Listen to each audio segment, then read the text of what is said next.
Selamat pagi. Ada pepatah bilang tak kenal maka tak sayang. Tapi terlebih dulu saya mau tanya, saya kelihatan ya Bapak Ibu? Soalnya biasanya gitu ya, mimbarnya besar ya, terus yang khotbahnya kecil. Untung tadi saya udah nanya dan penatonya sigap, ada undang-undangan, oh ada Bu gitu ya. Salam kenal Bapak Ibu, perkenalkan nama saya Stella. Mungkin Stella ada di rumah Bapak Ibu ya? Stella pengharum ruangan. Nama saya Stella, saya saat ini melayani di GKI Menteng di Jalan Latuhari. Pernah dengar nggak Bapak Ibu GKI Menteng? Pernah, tapi jarang ya? Jarang, karena kebetulan GKI Menteng itu Sinwil Jateng. Kalau nggak besar, Sinwil Jabar.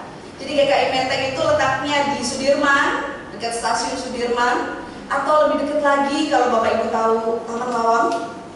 Wah, tahu ya? Iya, GKI Menteng dekat situ. Salam dari seluruh anggota jemaat dan juga simpatisan GKI Menteng untuk Bapak Ibu, anggota jemaat dan juga simpatisan GKI Mangga Besar. Saudara, hari ini kita akan bersama-sama merenungkan firman Tuhan dalam terang tema perjumpaan yang bermakna. Saudara, kita tentu sering berjumpa dengan banyak orang ya. Coba pagi ini kita udah berjumpa dengan siapa aja? Bapak yang di depan yang membantu parkir ya, berjumpa dengan teman-teman kita di gereja. Mungkin tadi pagi ada yang belanja sayur di tukang sayur, mungkin ada yang beli makan dulu gitu ya, di tempat makan di dekat rumah. Ada begitu banyak perjumpaan yang terjadi di dalam hidup kita. Tapi saudara, tidak semua perjumpaan itu bermakna kan buat kita. Kadang kita mengalami perjumpaan, tapi ya itu berlalu saja dengan begitu saja. Ada tagline, kesan pertama begitu menggoda. Selanjutnya, terserah Anda. Nah itu bermakna. Ada kesan dalam perjumpaan. Tapi itu ternyata di dalam hidup kita kan tidak semua perjumpaan bermakna. Pertanyaan besarnya buat kita, perjumpaan dengan siapa yang memberi makna di hidup kita? Seringkali kita berkata, oh perjumpaan yang bermakna itu ketika saya bertemu dengan orang yang saya kasihi, dengan pasangan saya, dengan orang-orang penting deh Bu. Itu yang bermakna. Apakah hanya sampai di situ? Bagaimana perjumpaan kita dengan Kristus yang kita imani? Seringkali kita menomor sekiankan perjumpaan kita dengan Tuhan. Bahkan kadang gitu ya, ketika kita harusnya punya relasi pribadi, waktu yang erat dengan Tuhan dalam saat teduh kita, baca Alkitab kita, dengan gampangnya kita bilang, Tuhan kan tahu saya sih. Perjumpaan dengan Tuhan kita nomor sekian kan dibandingkan perjumpaan kita dengan orang lain. Kalau kita mau ketemu dan berjumpa dengan orang-orang penting, orang-orang yang kita kasihi, orang-orang yang kita hormati, persiapannya luar biasa. Sejam sebelum perjumpaan kita udah dandan, udah pakai baju ini cocok nggak gitu ya. Tapi kalau dengan Tuhan kadang Tuhan, coba Bapak Ibu yang pengalaman ibadah online di rumah, mandi nggak? Tuhan kan nggak melihat rupa. Pakai celana pendek, celana panjang atau baju tidur? Baju tidur kadang ya. Bahkan yang lebih parah Bapak Ibu, kadang kalau ibadah online sambil ngapain? Nyetrika, dengar, ya kan? Sambil potong-potong, ya kan? Sambil masak, yang penting ada handphone di samping. Gimana perjumpaan kita dengan Tuhan? Apakah itu perjumpaan yang bermakna? Saudara, hari ini kita akan bersama-sama melihat bahwa perjumpaan itu punya nilai di dalam hidup kita. Dalam bacaan Injil kita melihat saudara, bahwa pada waktu itu para murid diliputi oleh rasa dan juga perasaan yang kalut, takut, bingung. Mereka nggak tahu mau gimana. Makanya ketika Yesus salib, mereka menutup pintu rapat-rapat. Kenapa? Karena mereka takut. Even ketika berjumpa dengan orang-orang lain, itu jadi sebuah momen yang menakutkan buat mereka. Takut, nanti kalau ketemu, kamu muridnya Yesus ya? Oh, kamu kan yang sering bersama-sama dengan Yesus. Perjumpaan dengan orang yang seringkali dianggap biasa menjadi sebuah momen yang menakutkan. Mereka menutup pintu, bahkan mengunci. Dikatakan ya di dalam ayat 19, jangan ditutup Alkitabnya atau gadgetnya. Di dalam ayat 19 jelas dikatakan pintu-pintu terkunci karena mereka takut, nggak enak. Perjumpaan itu menjadi sebuah momok yang menakutkan saat itu yang dirasakan oleh para murid.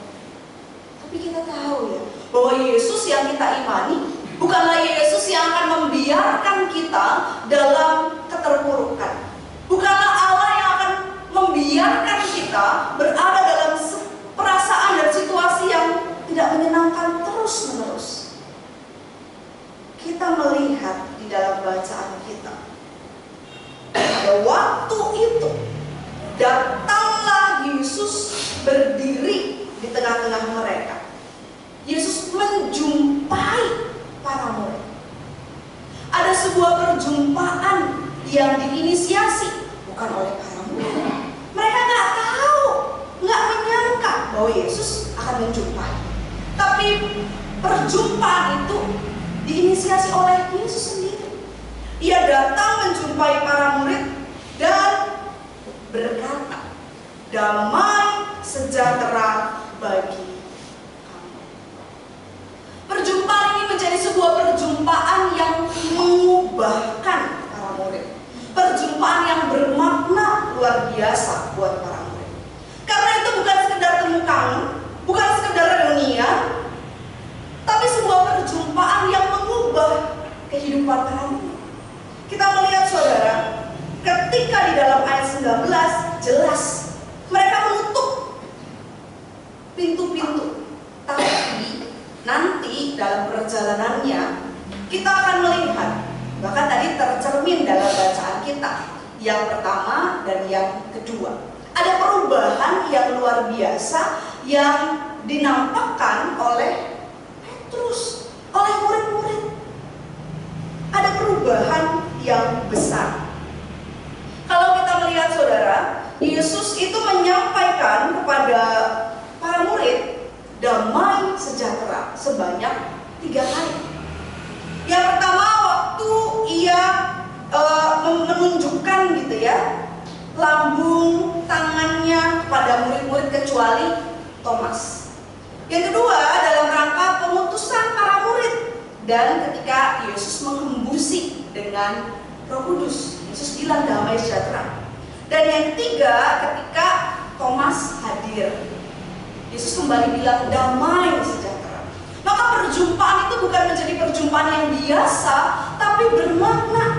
Karena saat itulah ketika berjumpa dengan Yesus, Yesus memberikan damainya. Yesus memberikan kekuatan kepada para murid dan juga kita sesungguhnya. Untuk apa? Untuk menjalani hidup kita ke depan. Kita mungkin tidak ubahnya seperti Thomas ya. Coba Bapak Ibu bayangkan kalau ada orang yang jual sesuatu ke kita, terus dia bilang, oh ini barangnya bagus banget. Reaksi kita gimana? Ya lihat dulu lah. Bener kan? Ada teman kita yang bilang, mana anak itu ya, pintar masak misalnya gitu ya. Reaksi kita gimana? Kalau saya nih Bapak Ibu, saya nggak percaya sebelum nyobain masakannya, bener nggak? Iya dong, kita minta bukti kan? Kita minta, lihat dulu.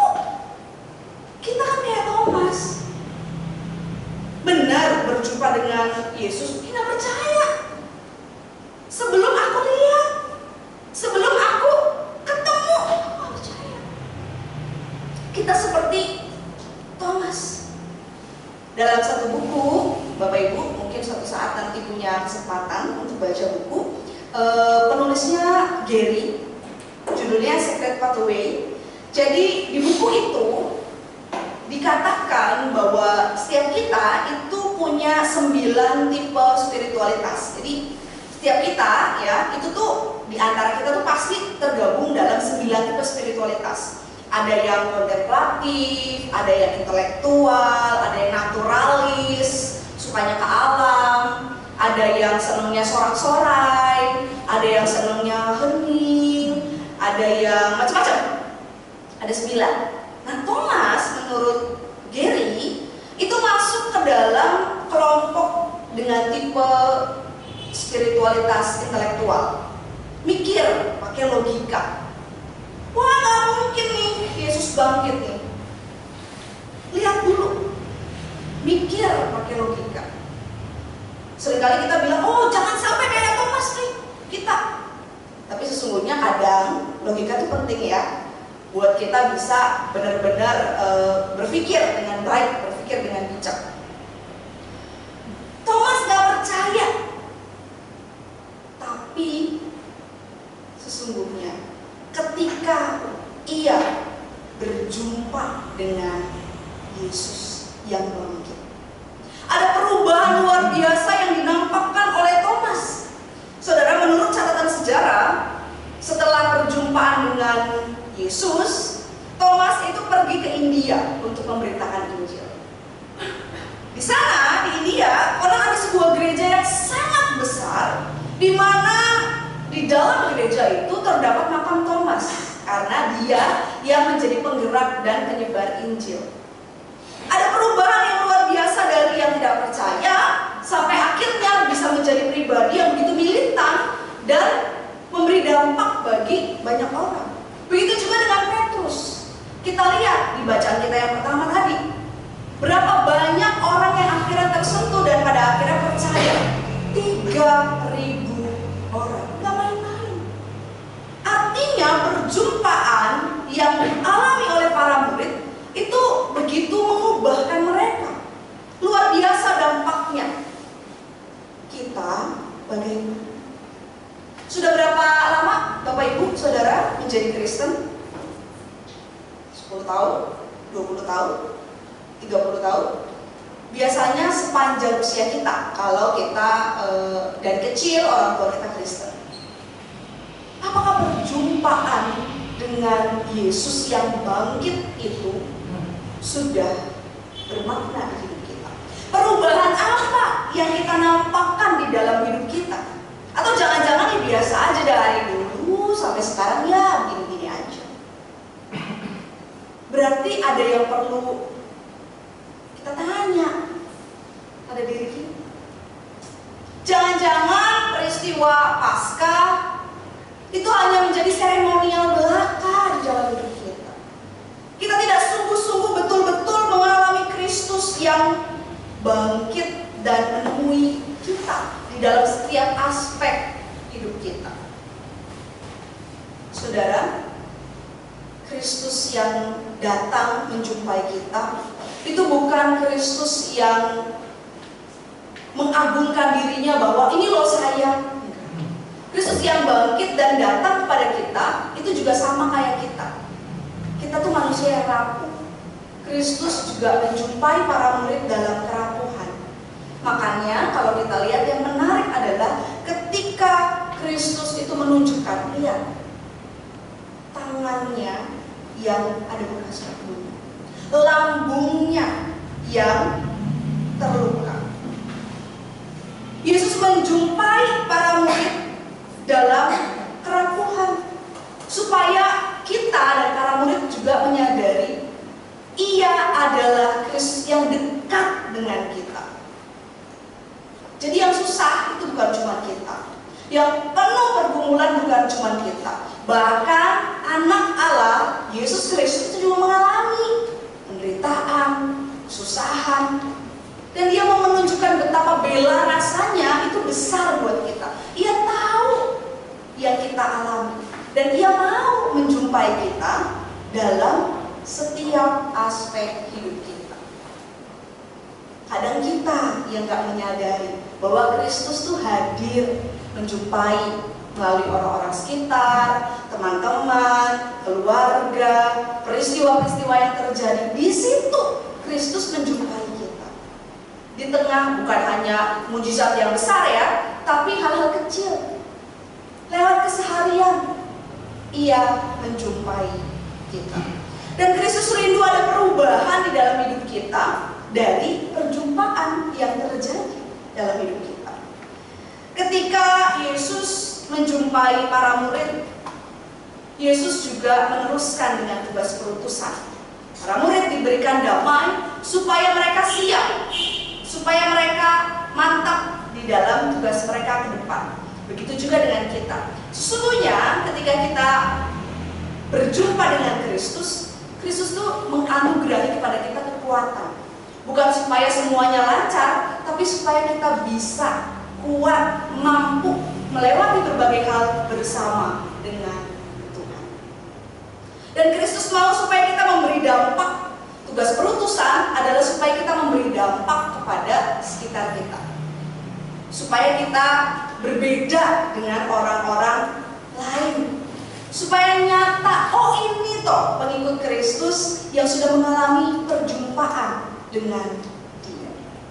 Tapi toh ternyata menjadi berbeda, menjadi saksi kebangkitannya itu nggak mudah ya Bapak Ibu. Kadang kita tuh seringkali gampang kebawa sama sekitar. Saya mau menutup dengan sebuah kisah Bapak Ibu. Ketika saya kuliah di STFT Jakarta, yang Tionghoa atau yang Chinese itu cuma saya dan keponakannya Pendeta Nana. Jadi yang Chinese cuma 2, yang lain itu banyak orang Batak. Saya mau tanya, kira-kira kalau orang Batak enaknya dikasih nama siapa, Bapak Ibu? Siapa? Ada yang mau usul nama? Ucok. Oke, selain Ucok, Poltak ya? Poltak. Familiar dong ya? Raja minyak dari Medan, ya kan? Bapak Ibu, saya tuh karena banyak kenal dengan orang Batak, jadi ya bisa lah dikit-dikit ya. Saya mau cerita tentang orang Batak, namanya Poltak. Poltak ini, dia punya seorang istri yang manis. Dia kerjanya itu supir. Tapi kalau supir di Medan sana itu namanya bukan supir angkot, tapi disebutnya supir kol, karena dulu itu pakai mobil kol. Poltak ini bilang sama istrinya, sayang, kayak mana nih ini? Udah ngadong hepeng, tahu udah ngadong hepeng Bapak Ibu? Punya cuan, nggak ada uang. Kayak mana ya kalau kita merantau aja ke Jakarta? Kau kan pintar masak, bikinlah kita lapo poltak. Nanti kan kau bisa masak apa aja masakan lapo Bapak Ibu? Saksa, arsik, babi kecap, semua lah yang enak-enak yang hauce sin jinping. Dan karena istrinya Pak Poltak ini pintar masak, dibuat tuh lapo poltak dan laku. Wah, rame luar biasa. Dari tadinya mereka itu ngontrak satu rumah lain, sampai akhirnya mereka beli rumah lah kita. Dan kalau beli rumah, biasanya yang terjadi adalah syukuran dong, bener ya? Rumah baru kan syukuran. Wah, dipanggil semua orang untuk datang ke rumahnya. Tapi seminggu sebelum peristiwa syukuran itu, si Poltak ini lihat kan, kanan, kiri, depan, belakang. Kok di setiap depan rumah itu ada pelang namanya. Wah, dia lihat di depan. Profesor Dr. Bambang Susila-Radeya, SESIMS. Apa itu? Panjang gelarnya. Dia lihat lagi di sebelah sini. Itu tuh Dr. Andes Ahmad Sufandi. Gelarnya apa itu? BCIP SHMSI. Kenapa di setiap rumah itu ada gelarnya juga lagi di belakang? Ada lagi di belakang. Stella, Luciana, SSI Theo, MTH, SESH. Panjang. Terus dia mikir, aduh, kalau nanti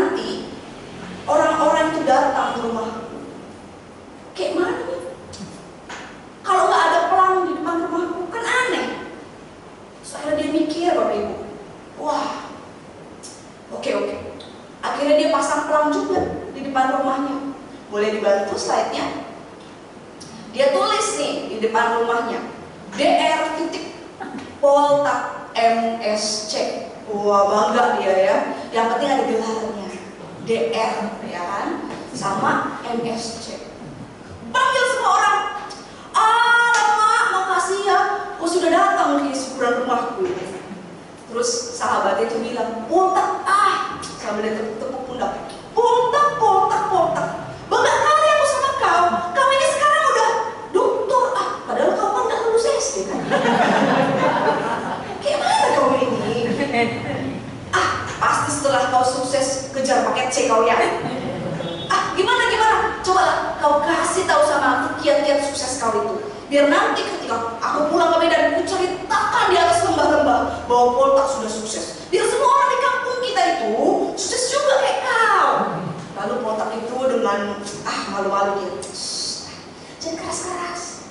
Aku kasih tahu nanti sama kau, itu bukan dokter. Bohong kau Poltak. Kan kau tulis di depan rumah kau, DR itu dokter. Aduh. Aku kasih tahu ya, DR itu singkatan. Kayak mana ya singkatan? Sini. Jangan keras-keras, aku bisikan. DR itu singkatan, di sini rumah Poltak. Betul kan? Kan itu aku tulis di depan rumahku, DR Poltak, di sini rumah Poltak. Betul kan? Bohong kau Poltak ya. Terus apa pula itu MSC? Magister kan itu? Itu gelar S2 itu. S1 kau itu apa? Sampai bisa S2. Itu gampang kali itu. Kan tadi udah bilang, DR Poltak, di sini rumah Poltak. Nah, MSC lebih gampang. Di sini rumah Poltak, mantan supir Gol. Jadi Bapak Ibu, si Poltak ini harusnya kan dia jadi biasa aja lah walau berbeda. Emang kenapa? Gak apa-apa, gak punya pelang, gak apa-apa, gak punya gelar. Tapi kan dia kebawa ya sama kanan, kiri, depan, belakang. Kayaknya gak nyaman ya kalau berbeda. Kita orang Kristen harusnya kan perjumpaan dengan Tuhan itu membuat kita ya berbeda, gak apa-apa. Tapi kita kan enggak ya. Perjumpaan dengan Tuhan tuh gak mengubah kita, bahkan kadang membuat kita ya udahlah ikut orang gak apa-apa deh. Kalau gak sama tuh gak enak. Nah, gimana hidup kita saudara? Harusnya perjumpaan dengan Tuhan membuat kita itu ya jadi sama seperti Petrus, jadi sama seperti Thomas, yang mampu mengubahkan, buat orang tuh lihat gitu. Nggak apa-apa beda, Poltak walaupun nggak punya gelar, tapi kamu luar biasa perjuangannya gitu ya. Tapi kan enggak, dengan mudah kita kalau lihat orang, nggak apa-apa lah, mau mikir, yaudah deh. Sama kan kayak Poltak, perjumpaan dengan Yesus. Kamu tuh ya harus fleksibel kalau kerja di sini. Kalau nggak fleksibel, kaku banget, keluar aja deh. Akhirnya kita takut. Saudara, mari wujudkan perjumpaan yang bermakna dengan Kristus itu menjadi sebuah titik tolak momen bahwa kita adalah pribadi yang berbeda, yang nggak gampang ikut arus sekitar kita. Dan biarlah perjumpaan dengannya itu menjadi kekuatan untuk menyebarkan damai kepada sekitar kita. Tuhan memberkati. Amin.